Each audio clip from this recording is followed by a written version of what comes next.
محمد بن فلیح نے بیان کیا، ان سے میرے باپ نے بیان کیا، ان سے ہلال بن علی نے، ان سے عبد الرحمن بن ابی عمرہ نے، اور ان سے ابو ہریرہ رضی اللہ عنہ نے کہ رسول اللہ صلی اللہ علیہ وسلم نے فرمایا، کوئی شخص نماز کی وجہ سے جب تک کہیں ٹھہرا رہے گا اس کا یہ سارا وقت نماز میں شمار ہوگا،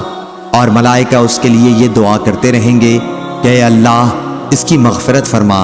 اور اس پر اپنی رحمت نازل کر، اس وقت تک جب تک وہ نماز سے فارغ ہو کر اپنی جگہ سے اٹھ نہ جائے یا بات نہ کرے۔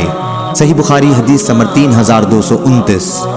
امام مالک رحمہ اللہ نے خبر دی، انہیں محمد بن عبداللہ بن عبد الرحمن بن ابی صعصع نے انہوں نے بیان کیا کہ میں نے سعید بن یسار ابو حباب سے سنا، انہوں نے بیان کیا کہ میں نے حضرت ابو ہریرہ رضی اللہ عنہ سے سنا کہ رسول اللہ صلی اللہ علیہ وسلم نے فرمایا، اللہ تعالیٰ جس کے ساتھ خیر و بھلائی کرنا چاہتا ہے اسے بیماری کی تکالیف اور دیگر مصیبتوں میں مبتلا کر دیتا ہے۔ صحیح بخاری حدیث نمبر 5645۔ زبیر بن علی نے بیان کیا کہ ہم انس بن مالک رضی اللہ عنہ کے پاس آئے اور ان سے حجاج کے طرز عمل کی شکایت کی۔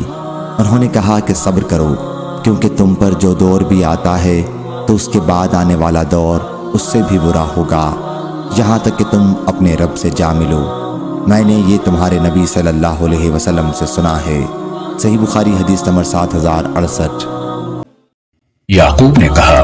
قعقاع بن حکیم نے زکوان سے، انہوں نے ابو صالح سے، اور انہوں نے حضرت ابو ہریرہ رضی اللہ تعالیٰ عنہ سے روایت کی کہ انہوں نے کہا، ایک شخص نبی صلی اللہ علیہ وسلم کی خدمت میں حاضر ہوا اور عرض کی،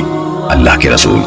مجھے اس بچھو سے اتنی شدید تکلیف پہنچی جس نے کل رات مجھے کاٹ لیا۔ آپ صلی اللہ علیہ وسلم نے فرمایا، اگر تم نے جب رات کی تھی یہ کلمات کہہ دیتے، میں ہر اس چیز کے شر سے جسے اللہ نے پیدا کیا اس کے کامل ترین کلمات کی پناہ میں آتا ہوں، تو وہ بچھو تمہیں کوئی نقصان نہ پہنچاتا۔ صحیح مسلم حدیث نمبر 6880۔